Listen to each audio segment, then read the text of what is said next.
Committee.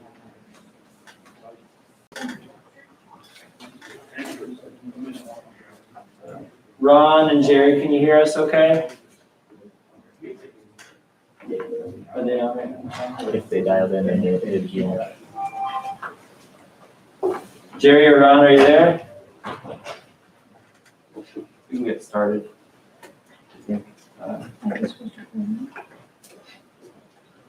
Yeah, go ahead and, We get started, Yep. okay. All right, I'll take a motion to approve the July 19th, 2021 General Services Committee minutes. I'll make that motion. Second? Anybody? Who I actually, think it's just. who's on? Who's on? Is it just the three of us? It's Mr. Chartrand, Mrs. Berkler, and yourself. Okay, you guys gonna be working. You're working Like to today. second it then? All right, all in favor, aye? Aye. Aye. Any nays? If the minutes stand approved. We have two presentations. One is from Solid Waste and Capital Projects update from Kip Turk and Matt O'Connor. And then the other will be a facilities project update. I think Mr. Courier's here to do that. All right. Kip and Matt, you have the floor. We put up the solid waste upgrade. Yeah. Yeah.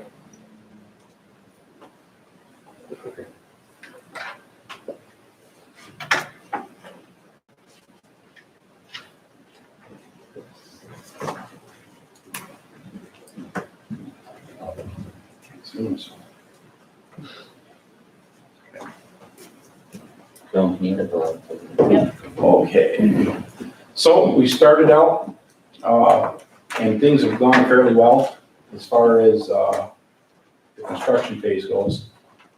This is a picture of them guys, the first week they were there digging out, hauling out the ground to get down to footer level. See, they got the stone in for the footers, getting ready to be poured. We're just so you know, we're looking from the site out towards the main road. Just got the footers formed up, ready for them. There we go with the footers. There's a lot of steel in it, of course. This section here is, just so you understand, this is going to be where our tractor trailer will be loaded. The big footer for the push wall is the wide footer. That's where the push wall will be for us to load into the trailer. They're framing up the walls part now. Same thing here.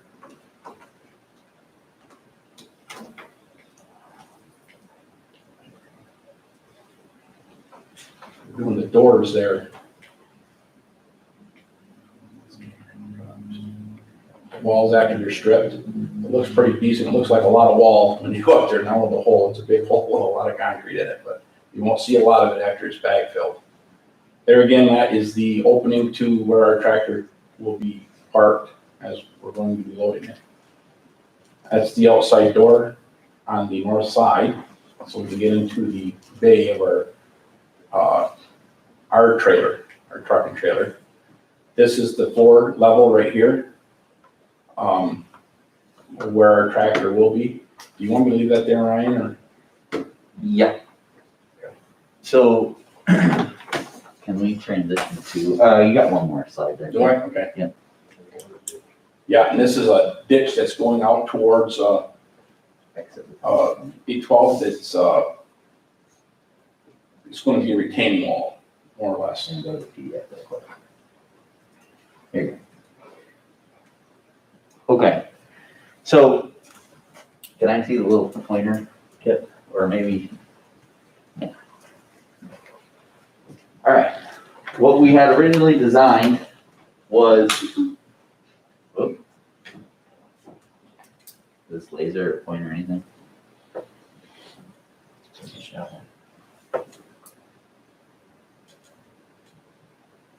Doesn't matter. What we had originally designed was, because we were worried about groundwater digging down too deep, we actually ended up with the base of this. This is one of our trailers, okay? The commercial haulers are gonna come in, dump up here, and we're gonna push down into our trailer.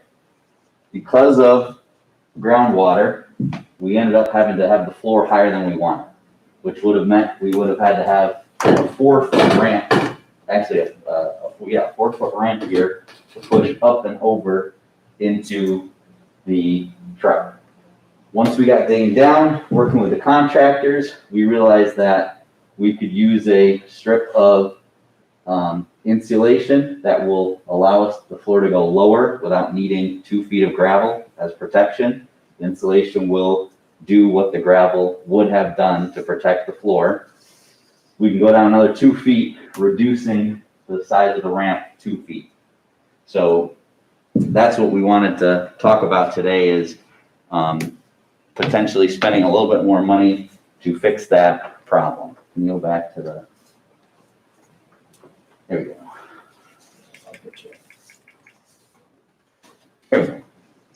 There we go. So what we're proposing is lowering the floor 2 feet by adding insulation under the slab. That'll be $40,000. Extending the block retaining wall to match the deeper floor. So now that we're going down deeper, you've got to extend that retaining wall out just a little bit further. That'll be $60,000.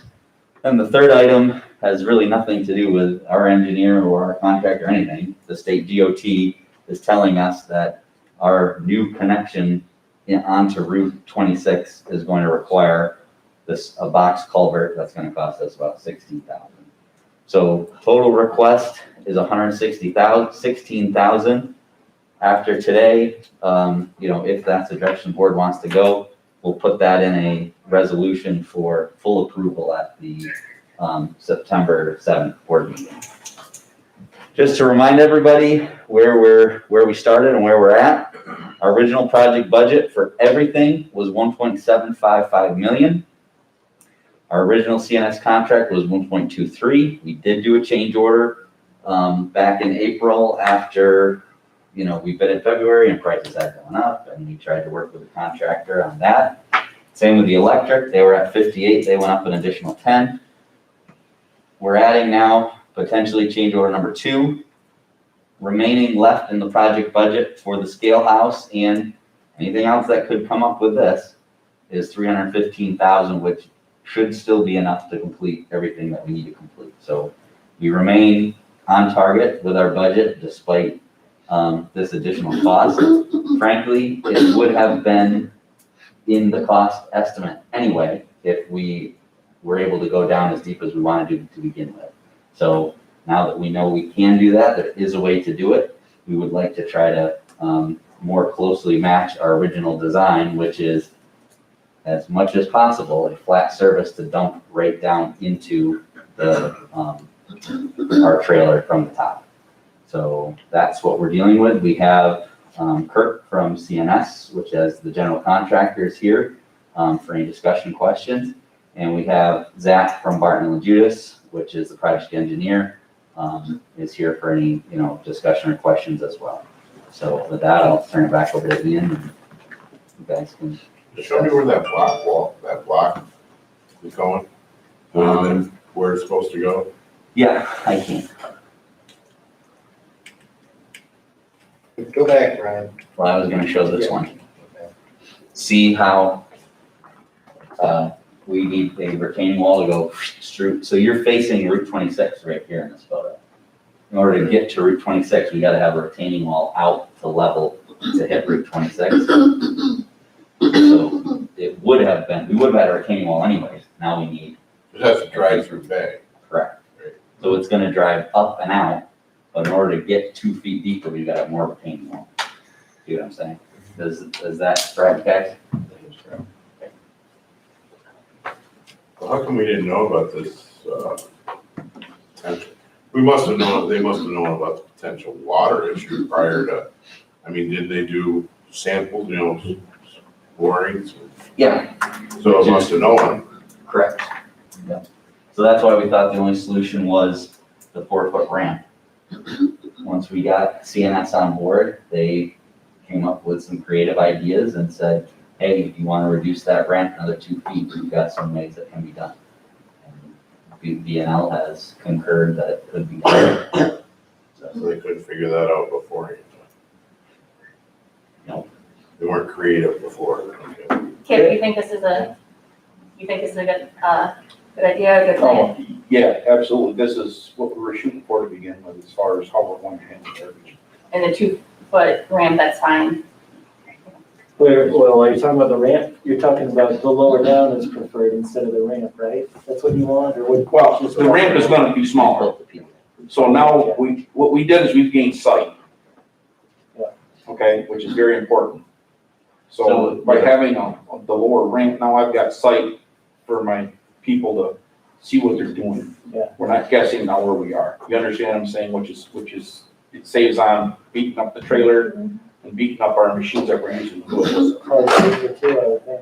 I'm sorry? Safer too, I would think. Sure it is. If you can see, it's always good.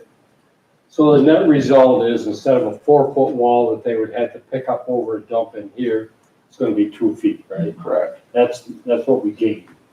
Is it necessary to have a 2-foot wall at all, or can you just build a ramp or something where you just push directly into the trailer without having to hit the wall, pick it up and dump it in there? So, first off, we would run into an issue where there is a safety issue where you just walk off, okay? This gives us that barrier. Good. Our goal was to basically mimic Jefferson County. CNS went out to look at Jefferson County. They do have a speed bump of sorts. That's a mini ramp there. So we are much closer to what our original vision was.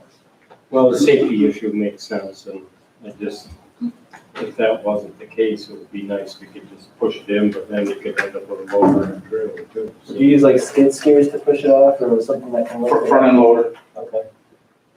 So we already purchased the new loader that would be. trackle. Okay. I'm sorry, track.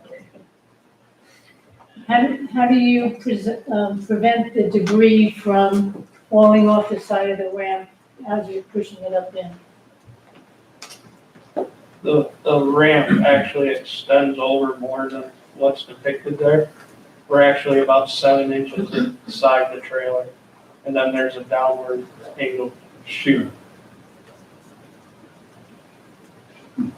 And also the ramp is the less width than the trailer by 4 feet. But can it fall off the side of the ramps before it gets into the thing, and then is that gonna fall into that, where the trailer isn't? Do you No, understand what I mean? we'll have vertical 8-inch metal panels stopping it from going over the back and then onto the trailer.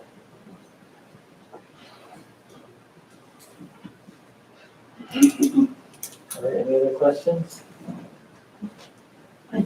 So we didn't know about a box culvert until the state came and said that's what you have to do. I'm not as familiar with that. Zach and Kip, can you talk about? Go ahead, Zach, enlighten them. Yeah, so we presented, as we we're going through the bidding process, our plan for the new driveway and had preliminary discussions with them on, what they'd like to see. And then as we progressed the bid documents and the procurement of the contract, kind of at the same time, but if the DOT lagged a little bit. So as we worked through their requirements, they had a shifting requirement as we went through, and they kind of kept adding things and wanting us to do things a little bit different. That resulted in that culvert needing to be, a concrete to get them what they wanted to see from it. I will add with the DOT, if we had waited for them for full-scale engineering approval, we still would not have a shovel in front. So we I was just pushed, curious. yeah, no, we pushed ahead not knowing fully what they wanted because we just were not willing to wait for them. And that change has to happen regardless of, That really, you guys can't really debate that. yeah, right. Okay. That one. Well, you can, but you're not gonna win. Any more questions? Any non-committee members have a question? All right, thank you, guys. Thank you. Matt, did you have something you wanted to share? Yes, I got another presentation. Ryan, you got that little? Well, before we move on, we will take that change order and turn it into a resolution as long as the I mean, I think we got some head nods, but I don't know if you guys want to do a motion for that, or if you're gonna come back to it, or. Sure, I will take a motion then to approve the change order with a full resolution to be submitted to the board. I'll second that. All in favor, aye? Aye. Any opposed? Okay. Thank you, Ryan. Can you pull up the second PowerPoint, please?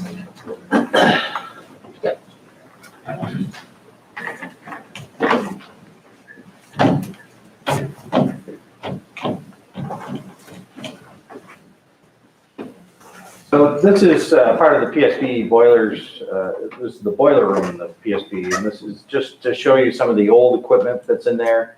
If I could go the right direction. Go someplace. There, well. All right. Connor. So those are the old gas-fired water heaters that are about probably 80% efficient or less. You're holding the button too long, you just gotta tap it. And you're not hitting the top one, you're hitting the second one down. And these are obviously the boilers. So we'll get, those are the old pumps, and you can see how rusted that is. They've leaked for some time now. The old electric controls. And that silver ductwork that runs through there, that's the venting, and all that stuff is coming out of there. So that is a fresh air intake for the back of the boilers. So most of that stuff is gone right now. And as you can see, we started to paint the walls to give it a little bit brighter look inside the inside there while in between the contractor doing work. So there's one water heater removed at this point in time. They just set the other one today, actually. They'll start to get that one piped in. Those are the two new boilers that are installed, ready to go. Well, I shouldn't say ready to go. Their startup is not done, but they're working through getting that stuff processed out. So the new pumps are in. So everything is fresh and new over there. Gauges and new valves. The valves were very rusty. And that just shows that we have a lot more room behind the boilers to work around, and also the, making it brighter with the new paint on the walls. So that is, that's the boiler. So we've got the boilers installed. The water heater is one of them installed today. They'll be working on the other ones, the second water heater probably next week to get all that stuff changed over. So that's moving along pretty good. They expect to be done here in the next couple of weeks. So this is the hallway to the PSP on the admin side. Those were VCT tiles that were given issues throughout the years. They've actually patched floors and such. So we went through and redid the flooring. So we have all new LVT flooring throughout pretty much most of the admin side and most of the jail side at this point in time. So this is the back door. This is their processing room that we put all new flooring down. That's their visitation room. So this all had VCT flooring in it. We tore it all out and put all the new flooring back down. That's the nurse's office and the laundry room, back hall by the kitchen. One of the offices in there, it actually used to be the old lineup room, I guess. So there was a 6-inch concrete pad that we had to remove. So we removed that with help from inmates. Actually, they helped us do some of the work here. So we've stripped all the floors in some of the offices, and we put new flooring back. And then this is the carpet, the end result in the investigators' offices there. And this is that one office that had a 6-inch concrete slab in it. So it really turned out really nice. I think the sheriff is pretty happy, and most of the guys who work up there are quite happy as well. So another little project we did this spring was took out a lot of the topsoil and all the old shrubs and such that we did around the parking lot. We put stone back in its place along with some smaller shrubs and flowers to give us a little bit of color throughout the year. So that's on both sides of the gate. And then here we took out the old burning bushes that didn't that weren't able to be trimmed anymore, so, because they were so big, it would have taken all the color away from it. So, now we put back lilacs and, some smaller burning bush, so, and along with the stone to make it look a little bit better.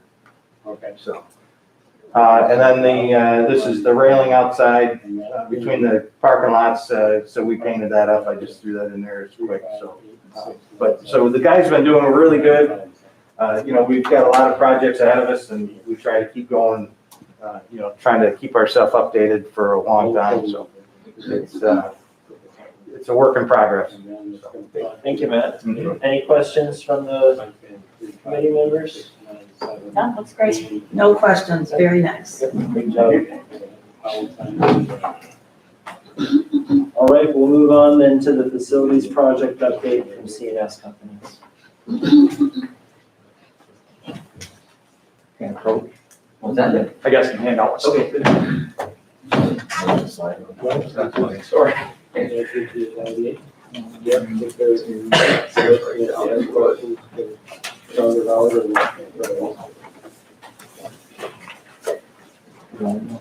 Okay. Give it a shot.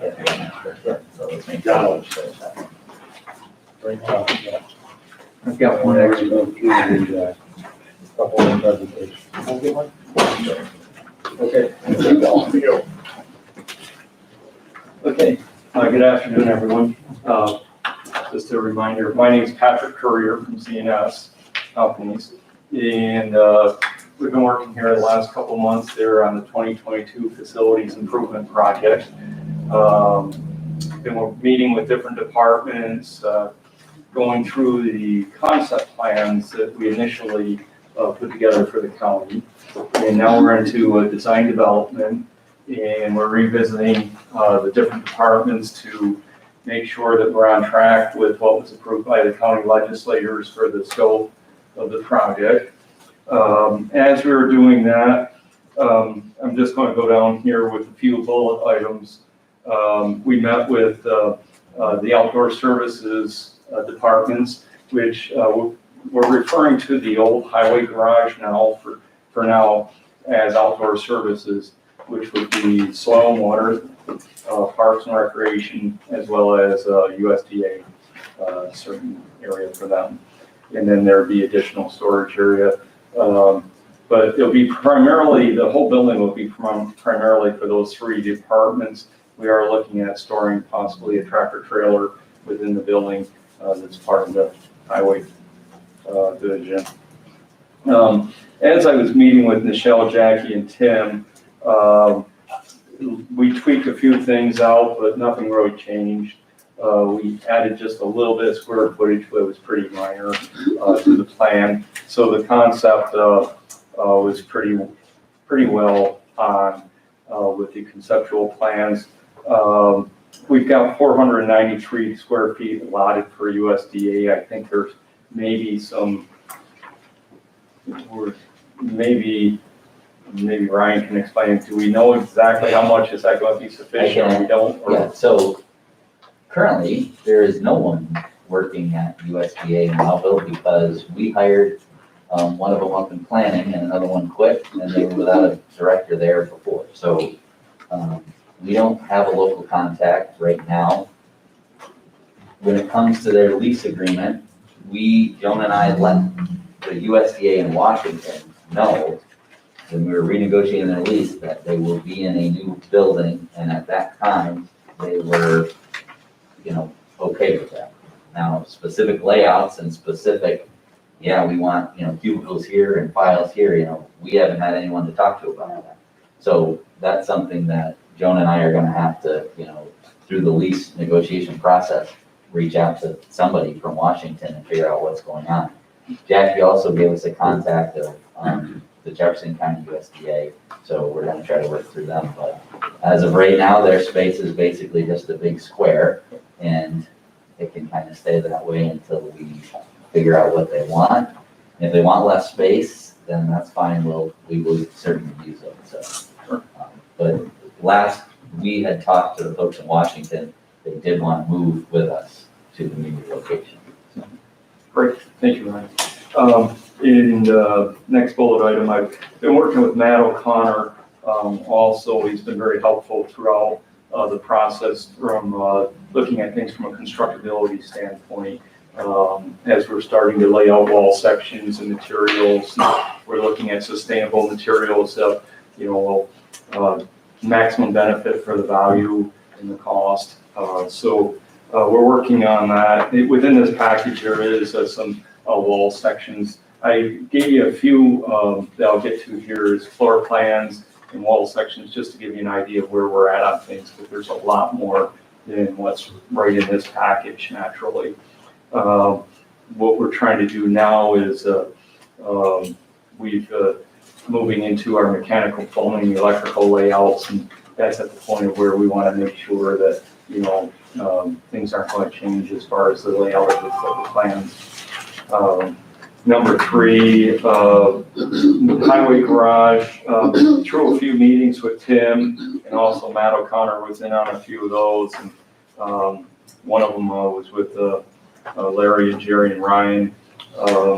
We started looking closer at the highway garage in short-term and long-term goals of that, and decided that it'd be beneficial to add some square footage out of that building now rather than, be a little bit too tight and have to worry about adding on in the future.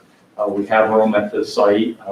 Now, the new highway garage, for those who may not remember, is on the opposite side of East Road from the existing highway garage.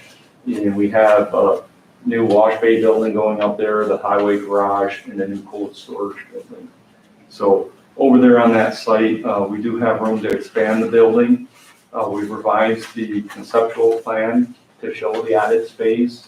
We've added a little more space up in the mezzanine. And we also discussed if the county does end up taking an alternate to demolish the sign building and the paint shop, then they could utilize space within the mezzanine for the sign shop.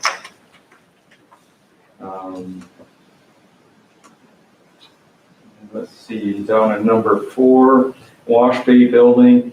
We're pretty well through that as far as we're right into the electrical mechanical systems. I sent Tim some information on the wash systems. It'll be a manual wash system.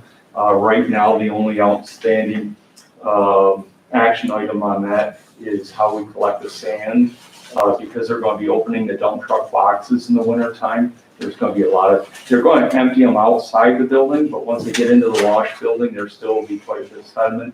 And Tim's been reaching out to a lot of different facility superintendents throughout the area that he knows, and looking at different options. And we've been talking about lots of different ideas on that. So I won't bore you with the logistics of that, but we're staying in constant dialogue to look at a system that will be very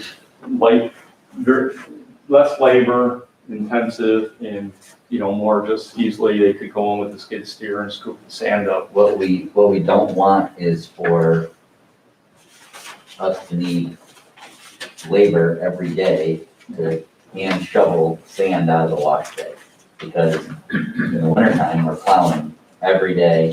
There's gonna be a lot of sand, and that's gonna be hours of labor to dig that out. So Patrick's trying to find a way that we can make the catchment area wide enough that we could come in with a skid loader and just scoop it out, take 5 minutes instead of an hour's worth of labor every day. So we're working on that. Yeah, thank you. And human services building, it's been kind of it's pretty much at a standstill because of the conceptual layout we had was to provide for all of the different departments and add Board of Elections, move them from downtown here up into the DSS building. And it looks like the county's looking at some alternative locations for them, or a location for the Board of Elections, which would affect the DSS layout. If they're not to go in there, we will make some changes to the floor plan. and we can't proceed with doing any more work on that portion of the project. It hasn't held us up as of right now, but I did schedule a meeting for Monday to sit down with all of the departments over there and start going through the plans. So I'm going to need some directive hopefully here between now and Monday, whether we just, roll the dice and we go ahead and figure that, you'll find a home for them one way or another in the future. Or we, leave that space that we've reserved for them and, work around it or such. But it affects not only the DSS building, but it also affects the building maintenance shop that we're going to construct behind the DSS building, which would also have the storage for the voting machines. So we've kind of been waiting patiently and focusing on the other buildings. We've got quite a bit of work to do amongst all the buildings. And, but now we're at a point where to keep on schedule, we've got to get moving along with something there on that building. We have made the other party aware of the timeline that we're working with. And we can kind of swing back to that to answer, more of, the question about which way do we go as far as how long do we wait. I realize those things do take time. So schedule wise, we're looking September 30th for 60% design documents, December 30th, 100% construction documents, January 2022, bidding the project out, and then construction would, from January to April would be awarding contracts and doing submittals and getting everything ordered, having the contractor get everything ordered, make sure everything's ready to go for construction, which is great. That's the best benefit to bidding in January. So with the schedule, what we'd be looking at is April 1st construction start date, but that could be earlier depending on, the contractor that we've selected, the weather, and a lot of, how quickly they can get materials and so forth. But to give you an overall view of things, if we were to start on April 1st, they'd be done with the new highway garage and cold storage building by October 1st. And then on October 1st, we would start the outdoor services building. So we basically move everybody out of the existing highway garage into the new and start work over there. Now we're looking also at the DSS building. We start slightly before October, hopefully in September. And we would need everybody out of that building sometime in August, and then turn it over to the contractor in September of 2022 and work right on through till April of 2023, which has been our completion date all along. So as of right now, everything's on schedule. Jenny Jones did ask me, I sent her this the other day because she was trying to prepare for the relocation of people, temporary relocation of people, and just wanted to have an idea when and for how long. This assumes, Patrick, that we will bid the whole project as one. Yes. I know the legislators have talked, and we'll obviously have more discussion between now and, when those final documents are done in December. But I think I've heard there would, they'd like some discussion once the design is finished about the benefits of one contract versus two or three, depending on how you want to split this up. So, Sure. We will have to plan on having some more in-depth conversations about that. Okay. Probably in December. Maybe earlier. Yeah, maybe earlier if we're going to do that, because we need to know how we format everything that's going to go out to the contractors. As it is right now, when we say bidding as one project, we still be bidding out general construction, mechanical, plumbing, and electrical. So you're going to have 4 contracts for the project. According to Wick's law, we've got to separate the crimes. Excuse me. If we were to break this down into different buildings, now you're creating, your quadruple, or, if you break it down in 2 projects, now you've got 8 contracts with 8 different contractors. If you break it out into 3 projects, you've got, 12, so. But let's schedule a time where we can have those discussions. Well, when would we need to, in order to keep things along, when would that decision need to be made? I would have to check that. I don't think there's not a critical time as to when. I just don't want to push it too far out. It's really not going to affect us directly right now, so there's no specific time. But let's get it off the table. If there's discussions about it, then let's have those as soon as, you're able to schedule a meeting and we can discuss it. Do you want to do it the next general services meeting or? Yeah, I think that's up to you. One of the things we talked about was the volatility of material costs. Yeah. So I think we went with the schedule we've got now. So are you still comfortable that those costs are going to be stabilized in this timeframe for bidding? I am. We've got a trophy point that I previously mentioned is going to be doing a cost analysis at 60%. And, it'll be a comprehensive, that's all they do that's their expertise is they do cost estimating. And they're keeping up on materials and labor and availability of people and availability of materials on a daily basis. So, as we get to that 60% mark, we'll be able to key in on that. And we can also reach out to them too and discuss any, if they think there's any value in breaking down the contracts. As of right now, when they're looking at it, they're looking at it as a single project with 4 primes. And they're also looking at schedule because depending on how much time you allow the contractors, if it's not a reasonable amount of time, that's going to push your costs up higher. So naturally we don't want the thing to drag out, but we don't want to push them too hard that they're overinflating their, prices. We've had some issues with pricing. And you will, it's because that's the hard thing about the square foot costs. I try to avoid it as much as possible. I know some contractors are really good at avoiding it. They don't mean anything. They really don't. It's because, there's so many other factors like the size of a project, the complexity of the project. Even just, a square foot cost of one highway garage compared to another. Did one have a lot more site work? Was one flat land? There's just so many components to that, and then the efficiency of the size of the project. So we're hoping that with the size of the project, you're going to pay percentage-wise a lot less cost than you would on just a small little building, where a contractor still got to bring all the same equipment in, excavate for the foundations, and everything's still got to pour your footers, wait to your walls, and so with a larger scale project, you get a lot of different wheels turning at the same time. Well, I don't know if you, yeah, go ahead. No, you go ahead. I was going to answer any questions.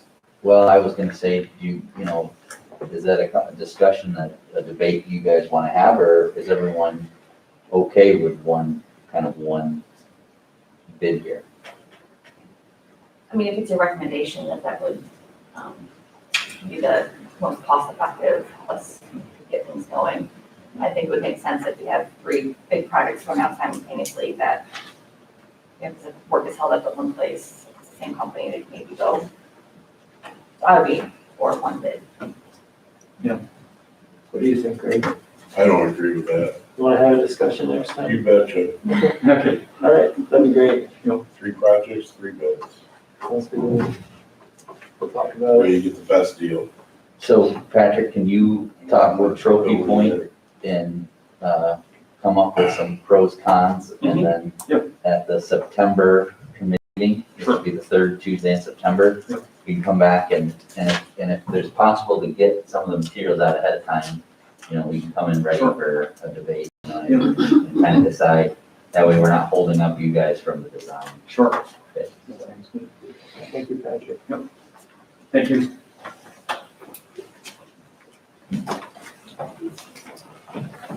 All right, I think we're ready to move on to dockets then. Okay. The first docket is introductory law number 3-2021, a local law amending and replacing local law number 10-2019, the County of Lewis junkyard law, and setting the public hearing for October 5th, 2021. I think we've all been provided with a copy of the new junkyard law. Any questions on it? Page 9. Oh, right. It was- I'm sorry, go ahead. I don't understand the $500 fee to apply for a permit. I think it's gonna chase people away. We're having trouble now with what we've got. It's very obvious what we have is not working. And now we want to impose, I mean, people go to court and work with a judge. I mean, the $500 is ridiculous in my book. 4 years though. And it's the working people you're hitting. Again, Well, I know we discussed it yesterday. Do you want to give the same justification you gave me? Yeah, so, this came out of our discussion at the last General Services Committee meeting. We also tied this change to, the change that they have to have their fence in place before we issue the permit. Whereas before, we were issuing the permit and then giving them up to a year to put in the fence. Basically, what people were doing was paying the low permit fee, which I think was $200, and not putting up the fence. And basically it was, well, $200 will buy me a year where I don't have to deal with the junkyard and codes. And so the thought process was, well, maybe for $500 and having a fence, people that are serious about becoming a junkyard will follow the right path, and people that are not serious about being a junkyard will have a quicker route to being forced to clean up their property. So that was the thought process. well, we can't get people to do it now. Or if you can, show me. Because I haven't seen it. Right, we've struggled We are struggling. down. I think we need to fix what we have and make it work, and then maybe look at it in a year from now. I mean, we're making changes to enforcement in tandem. It's kind of, I see it, this is one part of a more broad, consistent strategy, updating our fee schedule, making sure that we're actually. There's no guarantee you'll get your money for the fee schedule either. I mean, if you write them and go to court, that doesn't mean the judge is gonna do anything, Well, hopefully it will. If you bring it to court, you'll get an order. but it doesn't. It hasn't yet, because we haven't been And pressing. it's been going on since I've been here 8 years. That's an We've enforcement not problem. accomplished anything that I can see in 8 years. Well, We haven't cleaned up any junkyards that So- you've written Yeah. before. Can I just say What's that, lighting? yeah, It's, there have been a number of properties that were cleaned up. You just don't, they weren't really bad ones, but they were ones that were violating the junkyard law. And they have been processed through the junkyard review board. well, And there's some people have people, cleaned them up, knowing that they have to appear before that board. They have taken the steps that they were given as a directive to clean it up or suffer the fine. So there have been a lot of properties that were cleaned up. there's one on the Wetmore Road that's been there. And all of a sudden it stopped. Right. I got my window shot out because of that. I would say, kind of like we said last month, that I think that the junkyard review board has had about an 80% success rate. We've done well with a lot of cases. There's 20%, which are the same 15 cases that have been on the dockets as long as you've been a legislator, Andrea, and we all know the names. And What can we those are do the to ones- fix it though? Let's Well, they fix what we got. pay fines, they clean up a little bit, and they stockpile more, and it's difficult, and I admit that we haven't made as much progress as I would like. But, 2 in the town of West Leiden, we have we have made some legitimate. How many years did that take? Well, Quite a few. I agree, but we are trying to make progress. And who cleaned it up? We did. We, but that's the ultimate, if they won't do it, that's the only tool we have left. It hasn't been perfect, there's no doubt about it, but the goal with some of these tweaks is we're recognizing that it hasn't been perfect and trying to. So why are we getting the working people again? They don't get the handouts that other people got. And I'm not saying that's right or wrong, but we're hitting the working people, What do you mean? is what I said. You're hitting working people who have junkyards who are not following the law. So the fact that they're working people, they have, I'm not Are you against saying the that they have permit a system, business but I'm not junkyard? against that permit system. I'm against the $500. That's a lot of money to me. The reason that we went up to 500 is we're finding people would rather pay fines and not put up the fence than follow the law. And so And you think this is gonna fix that? it will certainly separate those that are serious about a junkyard and those that are just have dirty property. That's the We'll thought. see, we'll see. We will. But I'm not for it. Okay. Any other discussion? I will entertain a motion. I'm sorry, just all in favor, correct? Right, all in favor, aye? Aye. And opposed? The next one is resolution setting the, public hearing to be held on October 5th, 2021 for introductory local law number 4-2021, a local law amending and replacing local law number 5-2020, regulating and permitting special events on county roads, trails, or other county property. Jody? Can I Yeah, the speak to this? go ahead, please. So, yesterday I emailed all the board members the proposed introductory local law. And if you haven't had a chance to read it, I do have some extra copies here. I did provide extra copies to the committee members today. But essentially what we're trying to do is to update the law a little bit with the feedback we had from some of the towns, to allow them to opt into the event law permitting process for any events that the county hears about that affect any of those towns and have them participate in it. Again, we did increase some of the fines in our proposed law. And we didn't change the permit application fee, but if you notice in section 10, this board can, by resolution, will be able to amend the permit fee at any time that they feel it should be changed in any way. So essentially what the changes do are involve the towns in the process now who opt into this local law. It kind of saves them from having to do their own local law. And that way we're kind of consistent throughout the county in terms of what requirements there would be for permitting for any kind of a special event that affects county or town roads or properties. Any questions?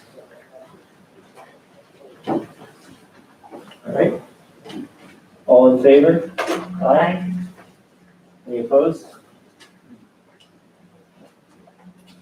Resolution approving contract with Siemens Industries Incorporated to provide heating, ventilating, and air conditioning maintenance services for Lewis County Jefferson Community College Education Center for the period of January 1st, 2022 through December 31st, 2024 at a cost of $19,100 for year one, $19,482 for year two, and $19,870 for year three. Ryan, you said this is a new contract, is that right? It is, yeah, our original contract, including the warranty on the JCC Ed Center is up, so this is a different contract. Any questions? All in favor? Aye.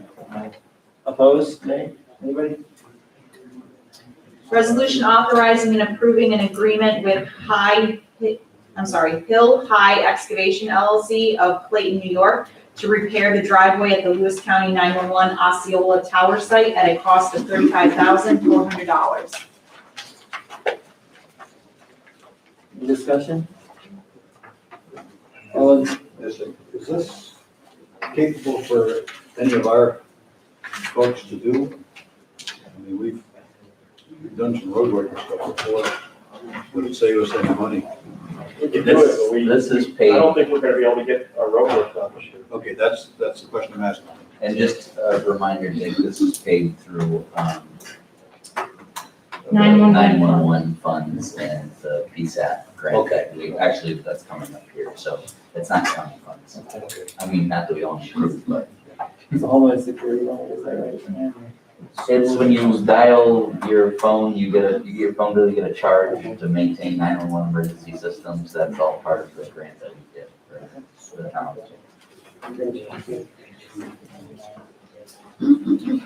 All in favor? Aye. Aye. Any opposed? Resolution authorizing supplemental agreement number 2 with Barton LaJudas for the construction phase of bridge project contract known as High Market Road over North Branch Sugar River for the period December 23rd, 2019 through December 31st, 2021 at a revised maximum amount not to exceed $351,000 with a 5% local share cost.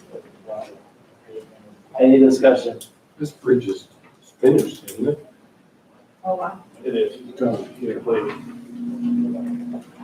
So this was just a change order, Tim? Yeah, it was a small change order of, I think, $3,000 by, and they had to come back, they were back about a month ago to finish some drainage stuff to satisfy the DOT, and that's what the change order was.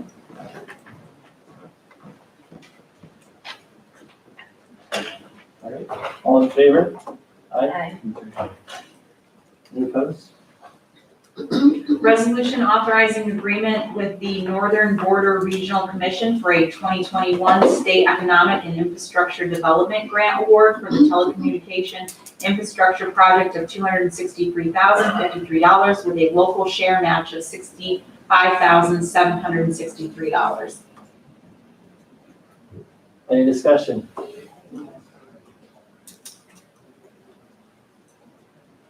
Thank you, Cassandra, for your work on that and the rest of the, your department and then everybody else on the committee. It was a group effort for sure. Okay. All in favor, aye? Aye. Opposed?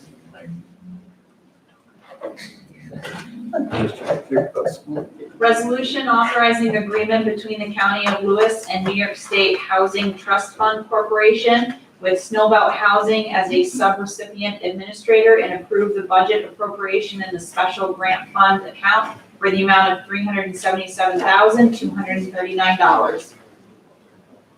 All in favor? Oh, sorry, any discussion? All in favor, aye? Aye. Any opposed? Resolution authorizing the agreement between the County of Lewis and New York State Housing Trust Fund Corporation with Snowbelt Housing as subrecipient administration and approve the budget appropriation in the special grant fund account for the amount of $610,064. Any discussion? All those in favor, aye? Aye. Any opposed?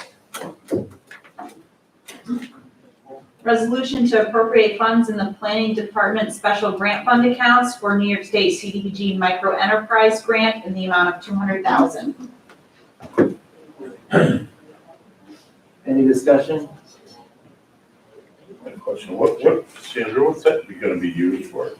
The micro enterprise grant program, Yeah, that's something that the IDA administers. I believe the last grant program, they do up to $30,000 in funding for small businesses. So it can be like the Osceola project they helped where they took the artisan roasters to buy equipment to take down the smell of coming from the manufacturing that they're talking. now is that a matching grant for the business or, I don't believe so. I believe It's It's all federal $30,000. dollars, I think, isn't and it? it's just handed to you and you can, You have to follow through, you have to meet certain income qualifications or full-time employment qualifications. thank you. Yep. Appreciate that. Any other discussion? All in favor? Aye. Aye. Any opposed? Resolution awarding bid and authorizing agreement between the County of Lewis and Chazen A. Lavella Company to complete a countywide housing needs assessment and market analysis to be completed by April 30th, 2022 at a cost of $49,744. Any discussion? When was the last time we had one of these? Never. Never? Sure. That's the last time we did one of these? I have no record of that. I know that Dank did a very brief study for report back in 2012 maybe, just an analysis of the housing availability. But this goes much more in depth, and it was actually funded from CDBG grant funds. So we have a very small, I believe it's like $2,600 is our match.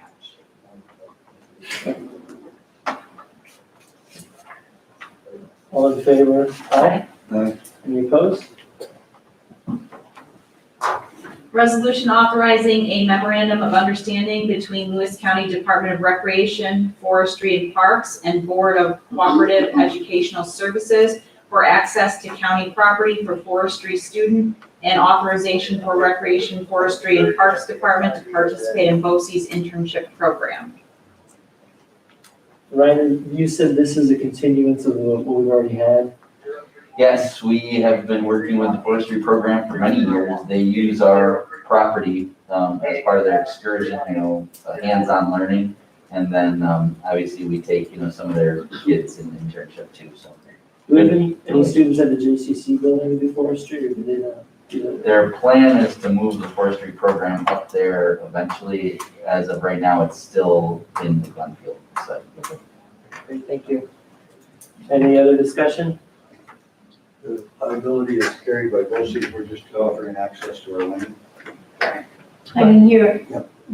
Yes, but the The liability. liability of the students getting hurt or anything, that's carried Our under insurance BOCES. carrier is aware of it. We also, in the MOU, everything falls back on BOCES to make sure they have the coverage. That was the question. All in favor? Aye. Aye. Any opposed? Resolution to incorporate 7.5 miles of county-owned forestry property in the town of Gregg into the Lewis County OHV trail system. Any discussion? OHV is what, off highway? Highway.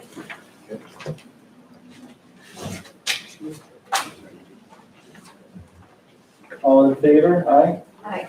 Any opposed? Resolution authorizing snowmobile trails 2021 to 2022 grant in aid application to the Office of Parks, Recreation, and Historic Preservation for snowmobile trail maintenance expenses in Lewis County. Any discussion? All in favor? Aye. Aye. Any opposed?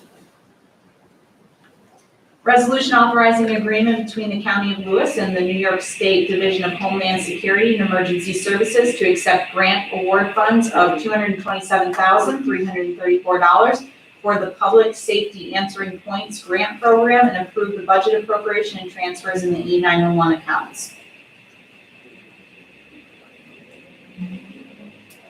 Any discussion on this? Ryan, you said these were funds for the radio system and dispatch, or? Yes, yep. One of a series of grants that we get to maintain not only our staff and dispatch, but the physical infrastructure of the town. All those in favor? Aye. Aye. Aye. Any opposed? I don't believe we have any executive session scheduled. Our reports are attached. Is there anything else to discuss? Sheriff, did you want to discuss anything?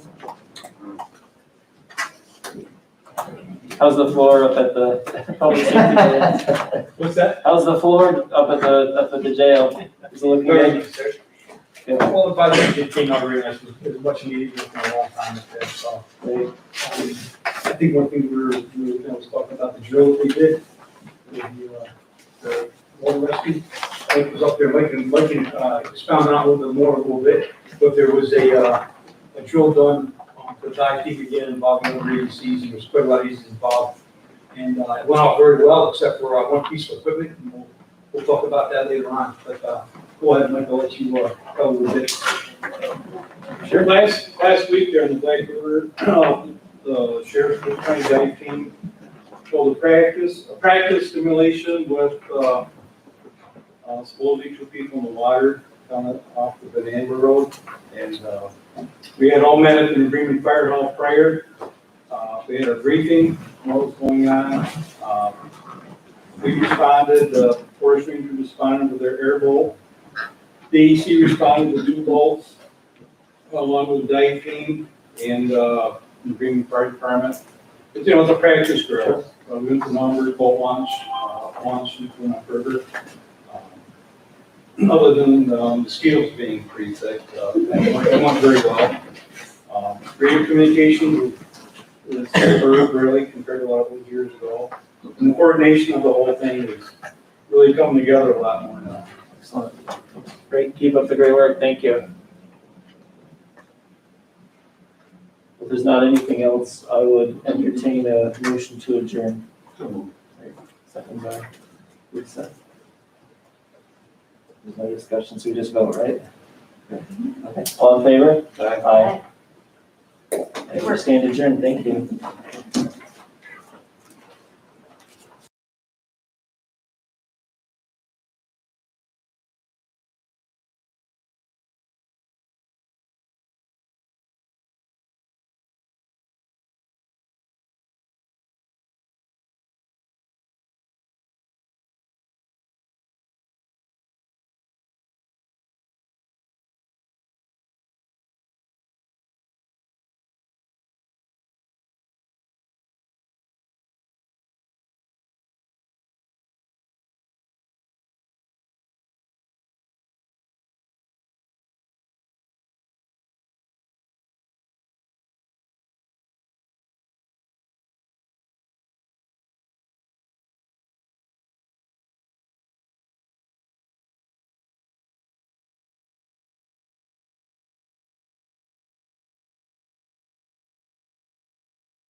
Thank you. Okay. We're gonna have Crystal give us an update presentation. Actually, Katie Dorito is gonna do the update, and it'll include Crystal and we'll have Faye here at the end. So this is Katie Dorito, she's our Director of Economic Supports at DSS. Okay, thank you. Go ahead. We'll wait for the PowerPoint. Sorry.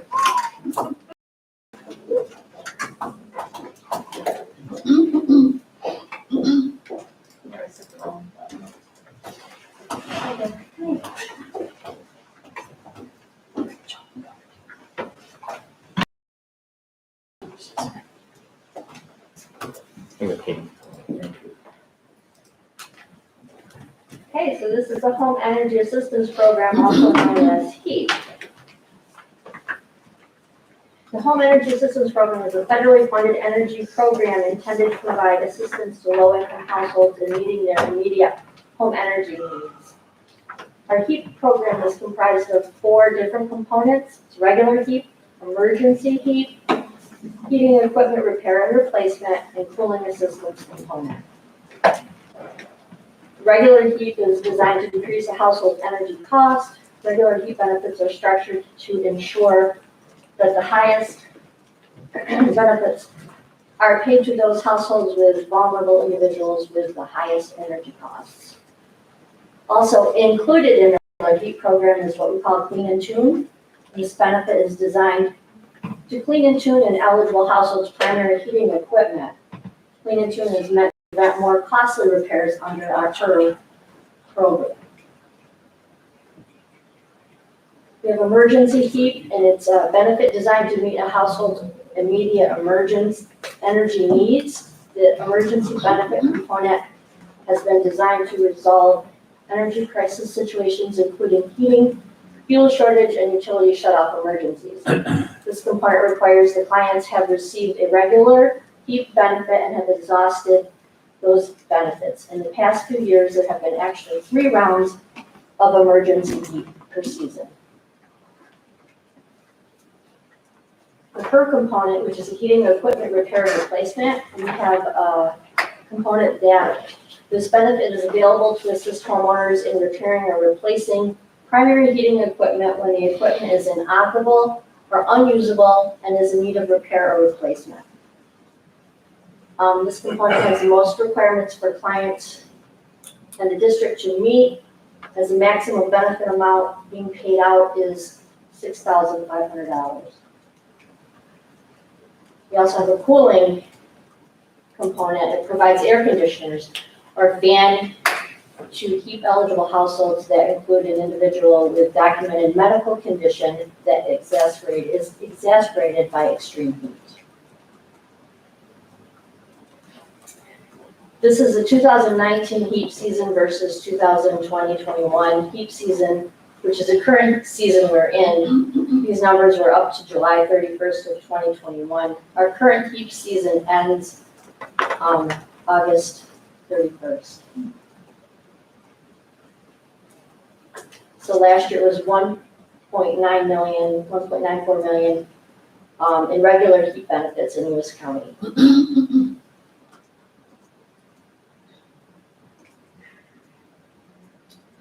We we're mandated to have an alternate certifier, and we choose to work with Office for the Aging. They provide us the service.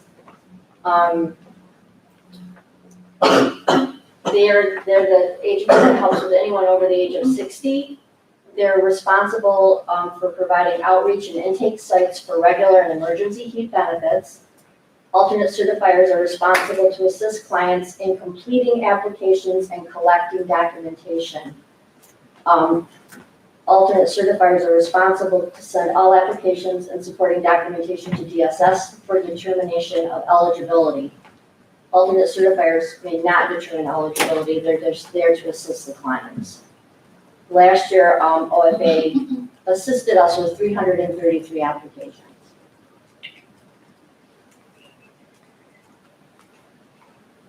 Any questions on any of that? Why do you think the decrease from year before to 2020? one, for the alternate certifier assistants? No. No, the benefits paid out, there was a decrease. Because we're not through with the season yet. Right, the Oh. season runs through, yeah, we have another, that was in July, so we have another month of payments. There was quite a decrease in the emergency. Yes. The emergency, yeah, with the heat season running almost all year, it's spread out more and you're using regular benefits as compared to an emergency benefit. Oh. Also, remember, there was a lot of stimulus payments happening in the last benefit period there for heat. So we did see less emergencies. And remember, a regular payment can also be an emergency. So when heat season opens, October 1st this year, 6 weeks early, on day one, people call and say, I have less than a quarter tank of fuel, it's an emergency. And we have to process their regular application as an emergency within 48 hours. And issue the benefit in 48 hours. On October 1st. Yep, It starts October, usually it's usually it's mid-November. mid-November, but this year they've changed it to October 1st. So heat closes August 31st. It will not be open the month of September, and it opens again October 1st. You get kind of busy that day? A couple of years ago, I shut down the phone system for the county years. Couldn't make phone calls. So the regular benefit can be a misnomer in a way, that it is a very busy couple of weeks when heat first opens, because a lot of people want to get that tank full. They let it go empty, spring to summer. And then we have to do a lot of work around an emergency and work with the vendors to get them paid and the fuel delivered in 48 hours. So Jenny, I think is there, how many households are in Lewis County? Is there like 3,000 houses? Can you go back in a couple? I don't know how many houses in Lewis County. I've always thought that it was around 11,000 Oh, houses. 11,000? Okay. That makes me feel better.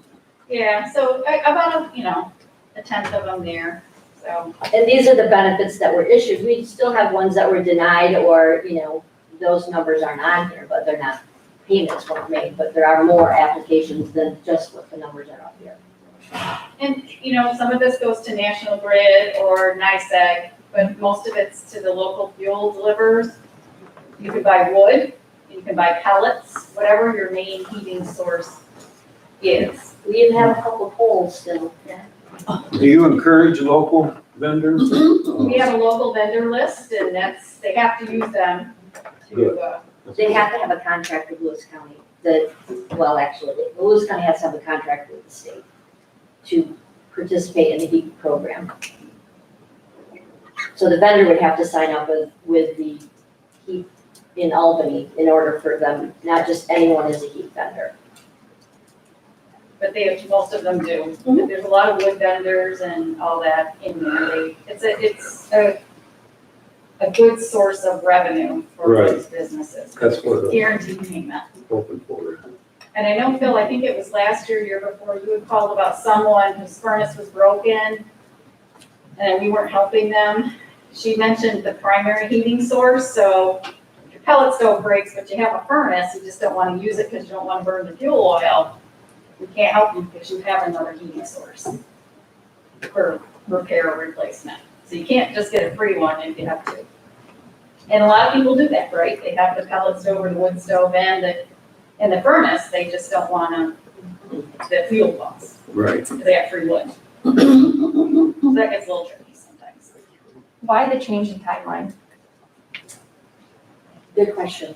They just tell us when we open it and when we don't open it, and we have no idea. We weren't impressed with 6 weeks early. But that's what's gonna happen. So they pay for the additional employees, additional time?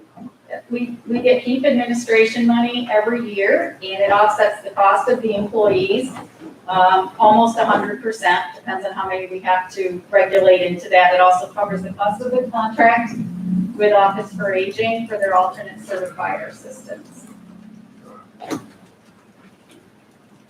At OFA, I see us as really, specializing in helping folks with application assistance who would typically be really overwhelmed by gathering the documents needed, completing the application. So although 333 applications doesn't sound like a lot, you can probably imagine the degree of handholding that our staff offers folks to make sure that their application gets processed. Again, it's a big lift for a small It is. department in a very condensed amount of time. We're happy to do it. It makes a huge difference for folks on fixed income. It's necessary, of course. Katie didn't address early mail outs, they'll go out, so if you received HEAP last year, you'll get an application in advance to start in the mail, and typically that's when Crystal's office gets really busy, is those early mail out applications, because they usually go more to the elderly population, and, as soon as the mail hits, they're calling office for aging. They're already calling, asking. Yeah. Yeah, if they're mailed August 30th, September 30th, you got the call, they've got them, and they wanna get them in fast, because that's what they do. They get something in the mail, they wanna take care of it. And they're nervous, folks are nervous. I'm not sure how to do this, and I wanna make sure I'm set for the first cold day. It's a good program, all federal money, even the benefits, so that's a good money maker into Lewis County right there. That's it. Thank you. Thank you. Ryan, here's your. Oh, thanks.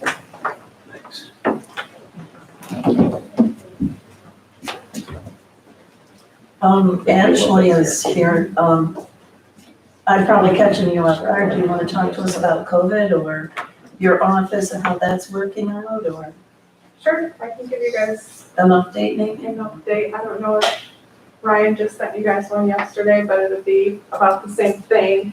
I did not get that edited and turned around. So. Okay. Nope.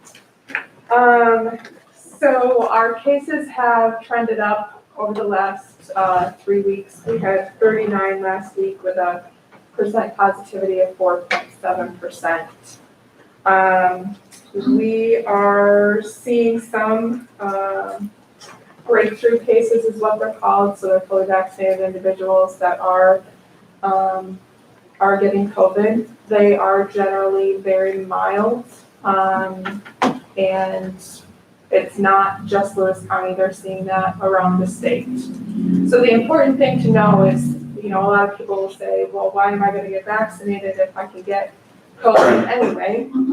Well, it's still important because it's preventing a lot of hospitalization, severe illness, and most importantly, death. Let's see here. We currently have 2 people in the hospital. So we were running, nobody hospitalized for quite some time. So that is a local increase that we're seeing. We're also seeing that statewide. We are currently at 59% of our adult population that has at least 1 dose of the vaccine. Over the last 3 weeks, we have seen an increase in the number of individuals seeking the vaccine.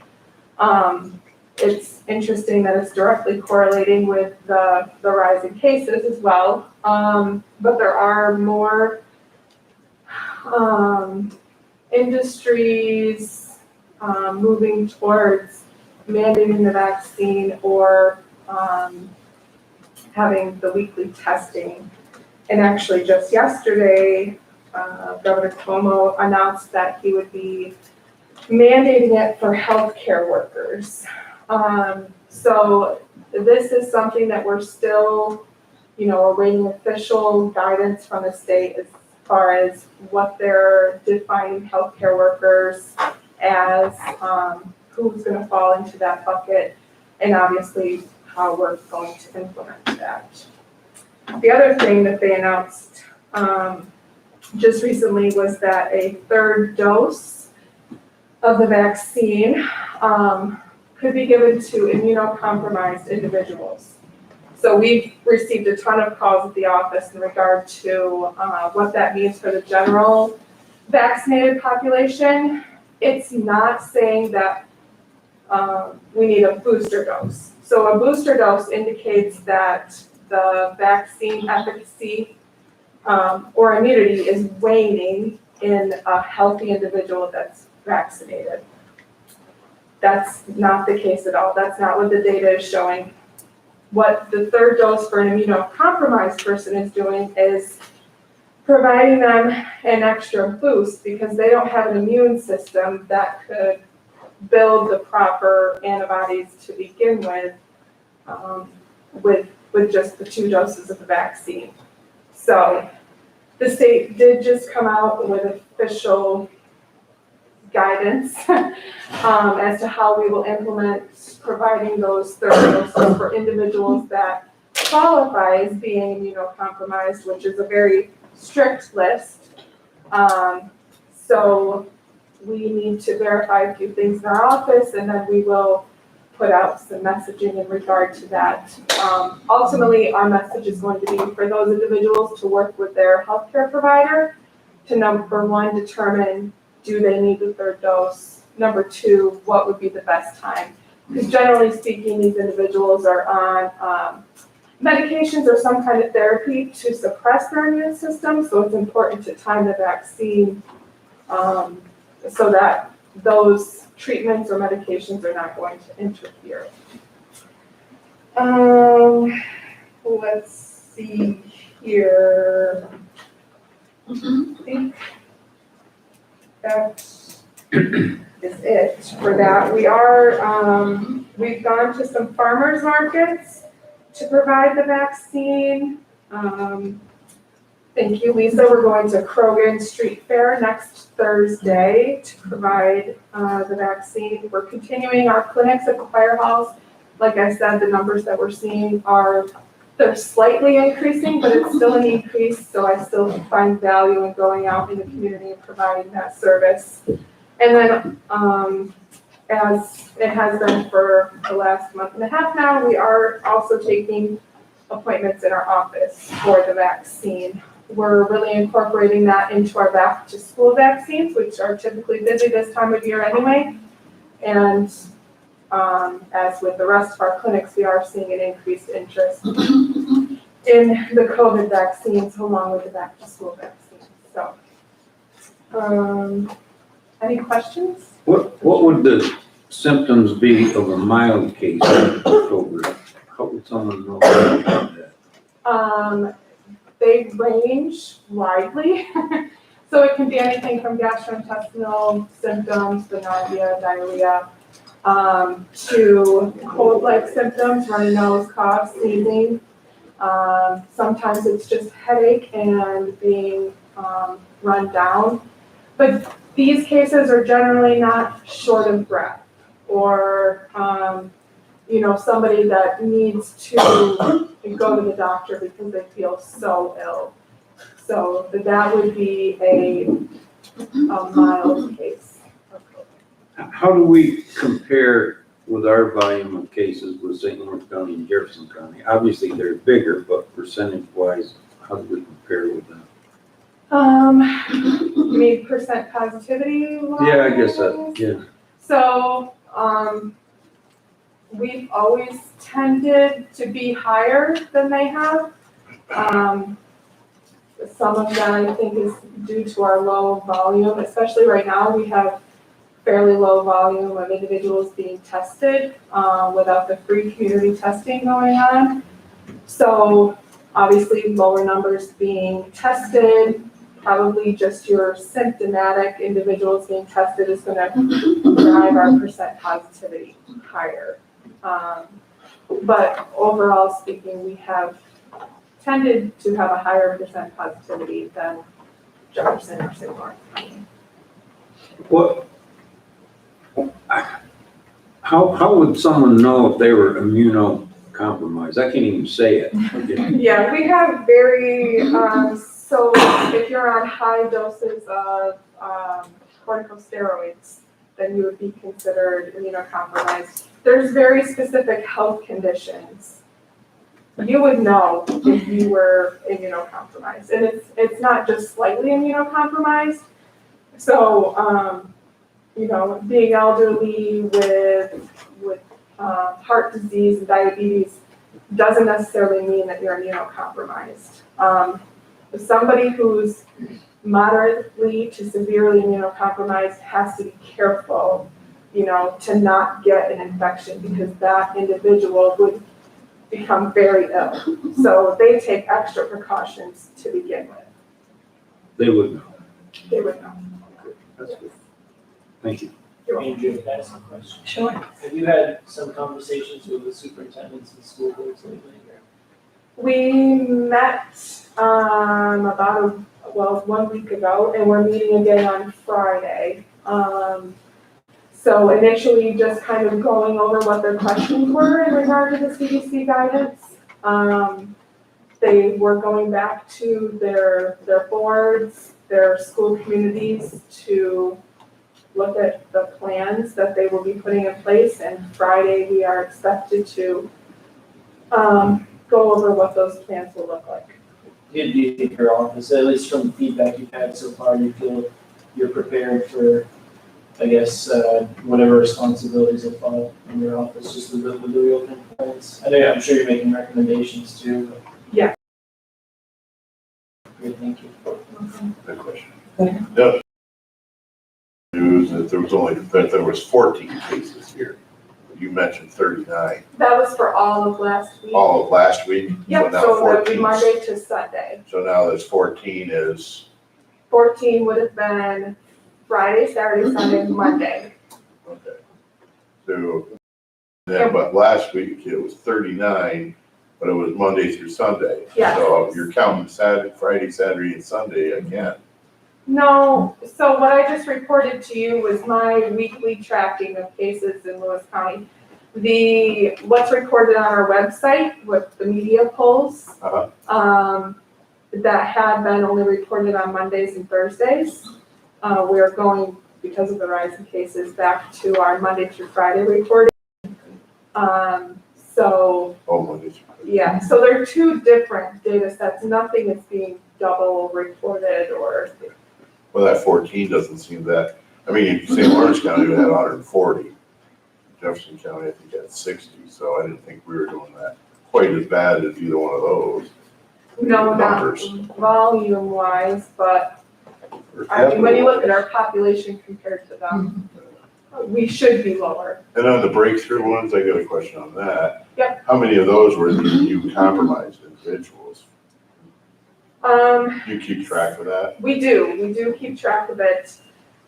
Generally speaking, over the last couple of weeks, it's been about half of the breakthrough cases are some form of immunocompromise. This isn't, what the CDC is defining as moderately to severely immunocompromised. This would be, an elderly person.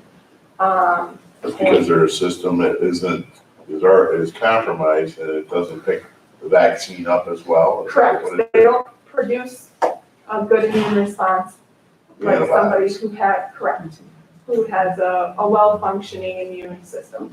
I got another question, so it's been on my mind. Has anybody ever actually taken one of those masks that like you're wearing? You're wearing a cloth on it. Yeah. Have you ever swabbed it and plated it to see how much bacterial growth there is on it? I have not, no.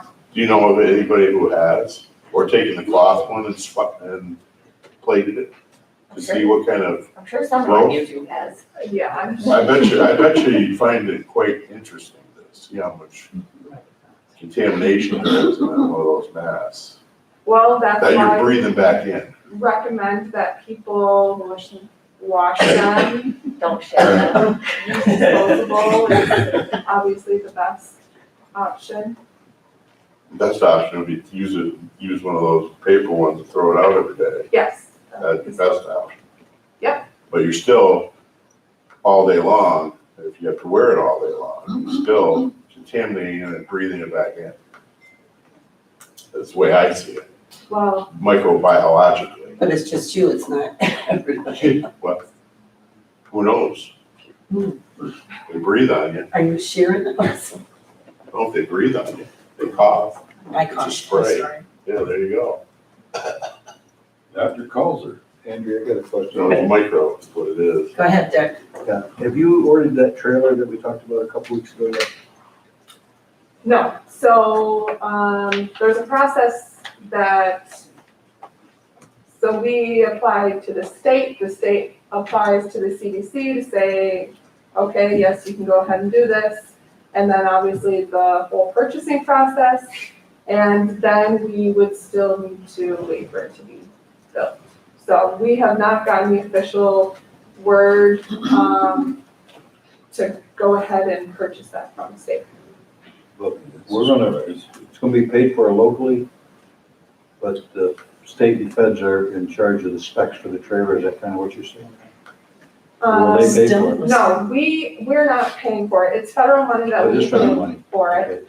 Okay. We can decide the specs that we want for that, and they have been sent in Okay. as far as what that would look like. It's very similar to the emergency management trailer. So that's all been sent in. All of the counties around the state that requested something like that, that all went to the CDC for them to approve. Okay, and you've got a did you get a vehicle to move that as you need to, or you got a different plan for that?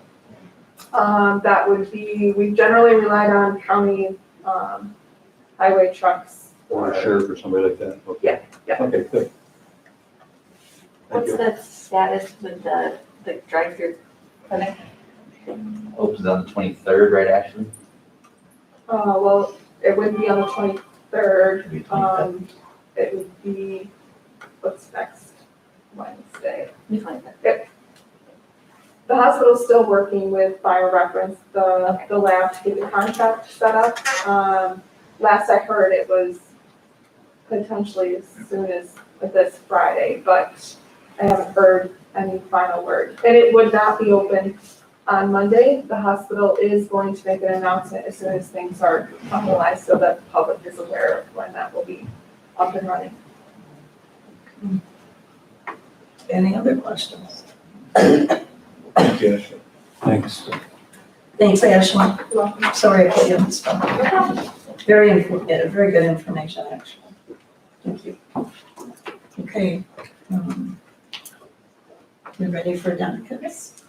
The first one is a resolution reappointing Michael F. Young of Wobble, New York as a member of the Board of Managers of Lewis County General Hospital commencing January 1st, 2022 and expiring on December 31st, 2026. Any discussion? All in favor? Right. Any nays? Resolution to authorize agreement between Lewis County Public Health Agency and New York State Department of Health to accept Public Health Corps Fellowship Program funding and create 3 full-time positions and appropriate funds in the amount of $548,752. Okay, any questions? Or any discussion?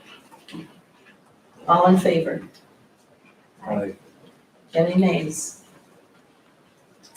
Resolution to authorize a 1-year extension agreement between the Lewis County Department of Social Services and ICU Security and Private Investigations for armed security guard services for the DSS building for the period from November 1st, 2021 through October 31st, 2022 at a cost not to exceed $82,836.75, with the local county share being 25%. Any discussion? I got a question.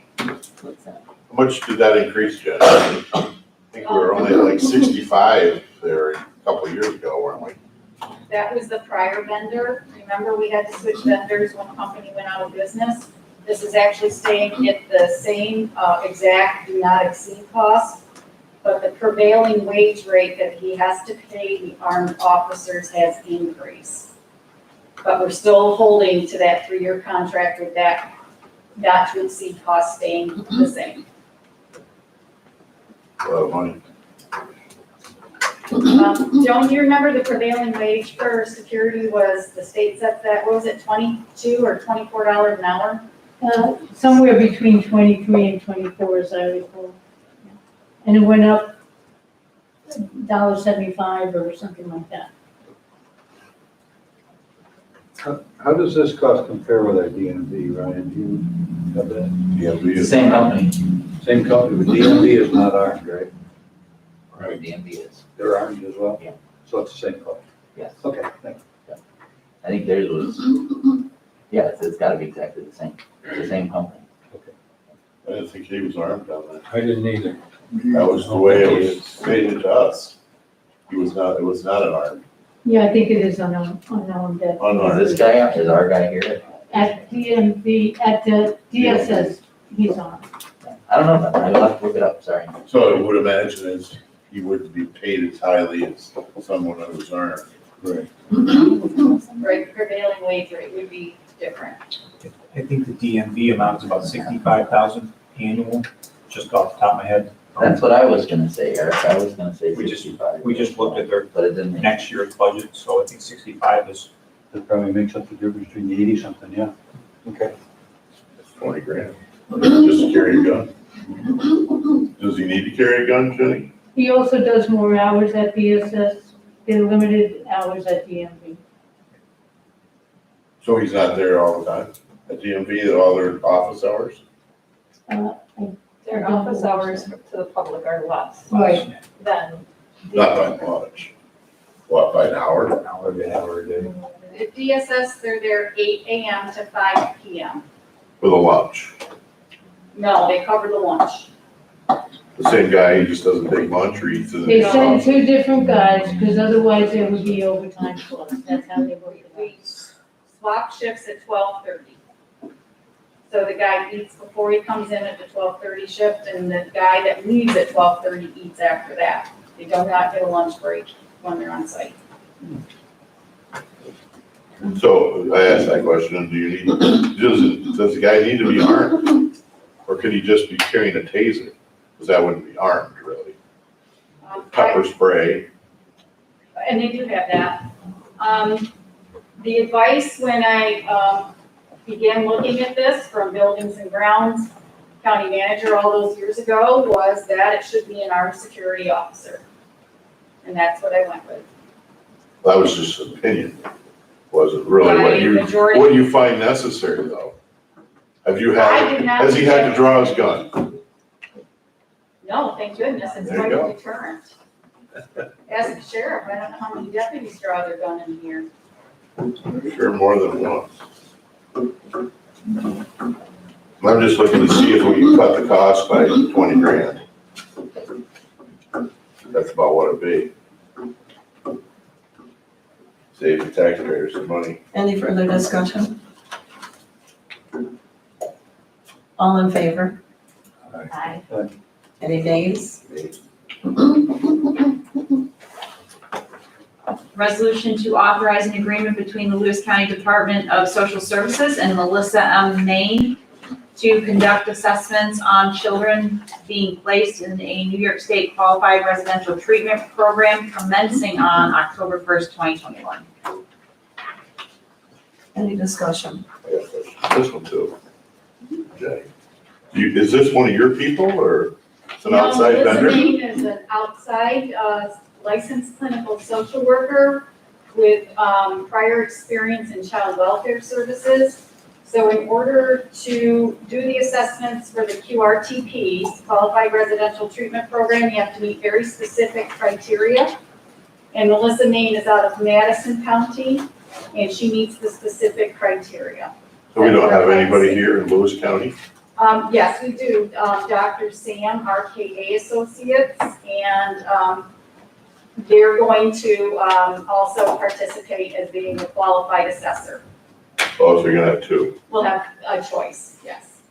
Melissa will make home visits as part of her assessment protocol as well. So it doesn't have a cost though. The cost is, Joan, I don't have it right in front of me. It's $50 an hour. Yeah. And with meetings, it's, if a clinician is required, it's in the resolution, required to attend legal meetings or proceedings, the billing rate is $200 an hour. And then this is obviously covered by, if the child is 4E, we would get 4E reimbursement or by the foster care payment methodology. These assessments are part of the Federal Families First Act. And if we place a kid in a treatment facility and do not get the evaluation completed and approved by the court system within 60 days, we lose 4E reimbursement for that child and family for the entirety of the case. So this is very, the game is high to make sure these get done and get in front of the family court judge quickly. That's why we need options. I'm kind of surprised you don't have a licensed clinical social worker on board. We do not. There's very few of them in the county in general. Did you want to say something, Crystal? Well, there's very few licensed Oh, right. clinical social workers living in Lewis County. Right. It's a higher Probably level. couldn't afford to pay them. Just saying. All in favor? Any nays? Resolution approving the 2021 resource allocation plan between the County of Lewis and the New York State Office of Children and Family Services for the 2021 program year, and the amount of, and we did have to update this, it's $46,399, which is including safe harbor funding. Any discussion? All in favor? Aye. Any nays? And I do have a motion. It is to authorize Social Services Commissioner Jennifer Jones to refill one caseworker position effective immediately due to resignation. I'll make that motion. I'll second. And do we have executive session? Yes. Yes, we do. Well, we need to know.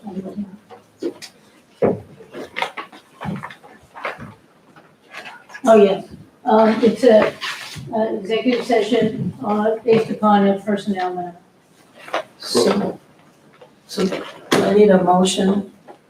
I mean, yeah, a motion to go out of this. We're gonna vote on this. Oh, I'm sorry. Did we vote on the resolution? Not yet.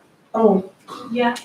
I thought we We did did? too. The motion, you mean? Yeah, the motion. Oh, Lisa made the motion and Andrea seconded it. Did we vote? No, it's Right now. Do Oh, okay. all those in favor. Oh, all those in favor, I'm sorry. Aye. Aye. Just tired. Okay. I need a motion to go in. But yes, Andrea, we need a motion to enter executive session. Okay, for can I have a personnel motion matters. to enter executive session? I'll make that. Anything else? Okay. We will be going into executive session.